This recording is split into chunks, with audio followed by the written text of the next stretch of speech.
সকলকে আসসালামু আলাইকুম। কেমন আছেন আপনারা? আশা করছি ভালো আছেন। আমি একটা বিষয় আপনাদের সাথে আজকে শেয়ার করব। গুরুত্বপূর্ণ বিষয়টি কিন্তু। দেখেন আমি স্ক্রিনে একটা বিষয় খেয়াল করা যাচ্ছে। এখানে লেখা আছে ইওর এনগেজমেন্ট ইনক্রিজড। ফেসবুক আসলে এই নোটিফিকেশনটা কিন্তু আমাদের মাঝে মধ্যে দেয়। অনেক সময় দেয় ইওর এনগেজমেন্ট ডিক্রিজড, অনেক সময় দেয় ইওর এনগেজমেন্ট ইনক্রিজড। তো মূলত ফেসবুক এই আ বিষয়টা কেন আমাদের সামনে উপস্থাপন করে বা এর ভেতরে যদি আমরা যাই, আসলে এখানে কিন্তু আমাদের কিছু বুঝার মতো তথ্য রয়েছে যে বিষয়গুলো আমরা অনেকেই কিন্তু জানি না, বুঝি না। ঠিক আছে? কারণ একটা নোটিফিকেশন আসা মানে হচ্ছে কিন্তু আপনার আইডির জন্য অবশ্যই এটা গুরুত্বপূর্ণ আ হি বিষয় হিসেবে কাজ করবে। Facebook কিন্তু প্রায়শই আমাদের এরকম নোটিফিকেশন বিভিন্নভাবে দিয়ে থাকে। তো আমরা অনেক সময় এইগুলো অবজার্ভ করি বা অনেক সময় না বুঝে কিন্তু আমরা এগুলো ওভারলুক করে যাই। তো আসলে প্রত্যেকটা নোটিফিকেশন আমাদের কিন্তু ওভারলুক করা না করে মানে বুঝতে হবে। কারণ কখন আপনার আইডির রিচ এনগেজমেন্ট এর জন্য Facebook কি ধরনের নোটিফিকেশন দিবে এটা কিন্তু আপনি আমি আমরা কেউ বুঝি না। ঠিক আছে? তো আমাদের পারতপক্ষে চেষ্টা করতে হবে প্রত্যেকটা অপশন যখন Facebook আমাদেরকে দিবে, পারতপক্ষে সেগুলো বুঝে শুনে সে অনুপাতে কিন্তু কাজ করা। তো আসুন তাহলে দেখা যাক ইওর এনগেজমেন্ট ইনক্রিজড এই বিষয়টি যদি আমরা এনালাইসিস করতে যাই, তাহলে এর ভেতরে যে বিষয়গুলো দাঁড়ায়, সেই বিষয়গুলোর মধ্যে আমরা কাজ করলে কিভাবে আমাদের আইডি গুলোর রিচ এবং এনগেজমেন্ট অনেক বাড়িয়ে নিতে পারবো, সেই বিষয়টা নিয়ে ইনশাআল্লাহ আমি স্ক্রিন শেয়ারের মাধ্যমে বিস্তারিত কথা বলার চেষ্টা করব। অবশ্যই আশা করছি আপনারা অবশ্যই ভিডিওটি কন্টিনিউ করবেন। তো এই কাজটি করার জন্য আমরা প্রথমে আমাদের ফেসবুকে যে অফিসিয়াল অ্যাপসটি রয়েছে, অফিসিয়াল অ্যাপসটি ওপেন করে নিব। ওপেন করে নেওয়ার পরে আমাদের সামনে একটা ইন্টারফেস শো করবে। এই ইন্টারফেসটিতে আমাদের যে লগইন আইডিটি রয়েছে আমরা এখানে ক্লিক করব। এখানে ক্লিক করার পরে দেন আমাদের সামনে কিন্তু মেইন যে হোম পেজটি সেটা শো করবে। এই হোম পেজের মধ্যে সি ড্যাশবোর্ড রয়েছে। আমরা সি ড্যাশবোর্ডের মধ্যে ক্লিক করব। ক্লিক করার পরে দেন আমাদের সামনে যে নেক্সট ইন্টারফেসটি শো করবে। এখানে একটা বিষয় রয়েছে নেক্সট স্টেপে। আমরা যদি এটা একটু খেয়াল করি, এখানে সি অল কিন্তু একটা অপশন রয়েছে। তো সি অলে যদি আমরা ক্লিক করি, সি অলে আসলে ফেসবুক কিন্তু আমাকে একটা এখানে সি অল একটা নোটিফিকেশন দিয়েছে ইওর এনগেজমেন্ট ইনক্রিজ। তো ফেসবুক আসলে এই বিষয়টা আমাকে কেন দিল আমরা একটু এখানে স্টাডি করি, দেখি কি বলছে এর ভিতরে।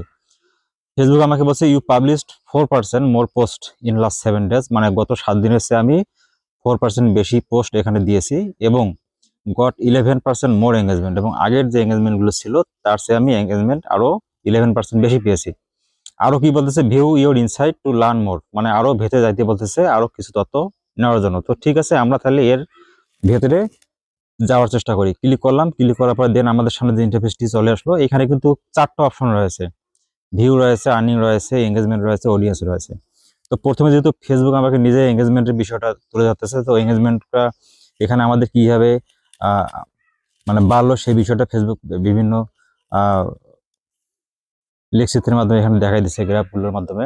পাশাপাশি কিন্তু এখানে একটা গুরুত্বপূর্ণ একটা তথ্য ফেসবুক আমাদেরকে দিচ্ছে। কি এখানে দেখেন, একটু খেয়াল করেন এখানে কি বলছে, কি posting to reach more people. তার মানে আমরা এই যে ক্রিয়েট যে পোস্টটি রয়েছে, এই ক্রিয়েট পোস্টে যদি ক্লিক করে আমাদের নতুন কোনো পোস্ট এখানে পাবলিশ করি, সেক্ষেত্রে আমার এই পোস্টের মাধ্যমে কিন্তু 120 পিপল, অর্থাৎ নেক্সট যে পোস্টটা আমি দেবো সেই পোস্টটাতে আমি 120 পিপলের সাথে নতুন করে আমার পোস্টটা রিচ হবে। তার মানে চিন্তা করতে পারছেন তাহলে আপনার পোস্টটা কত বড় একটা রিচ এখানে থেকে নিয়ে আসবে।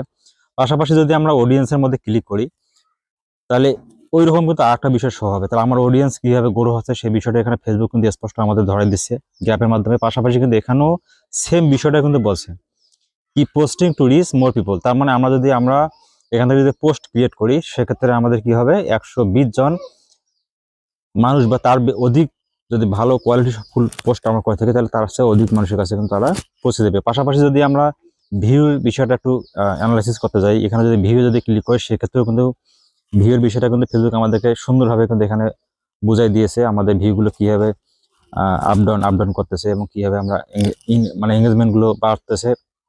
পাশাপাশি ওই নোটিফিকেশনটা কিন্তু এখানে রয়েছে। তার মানে আমরা যে পোস্টটা দিই না এখন, নেক্সট পোস্টে কিন্তু আমাদের 120 জন বা তার চেয়ে অধিক মানুষের কাছে ওই পোস্টগুলো আমাদের পৌঁছতে পারবে। পাশাপাশি এখানে আরেকটা অপশন রয়েছে আর্নিংস। আর্নিংসটা যদি একটু খেয়াল করে, তাহলে আমাদের আর্নিংস আসলে কিভাবে হচ্ছে, হ্যাঁ, স্টার কে গিফট করতেছে বা অন্য কোনো ইয়ের থেকে আমরা কি পরিমাণ আর্নিংস করতেছি এবং কোন পোস্ট থেকে সেই আর্নিংসগুলো করতেছি, সেই বিষয়গুলো কিন্তু আবার নিজে এখানে উপস্থাপন করা আছে। এরকম দেখেন আপনি প্রত্যেকটাতে কিন্তু আমার আর্নিংসগুলো এখানে শো করতেছে।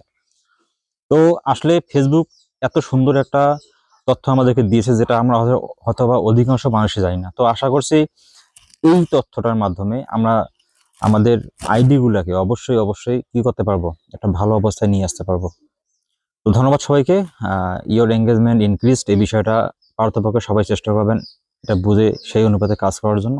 যাতে আমাদের আইডিটার একটা রিচ এবং এঙ্গেজমেন্ট, পার্থপক্ষে এর ভিউজ সব দিক থেকে যেন আমরা ভালো একটা বেটার পর্যায়ে আসতে পারি।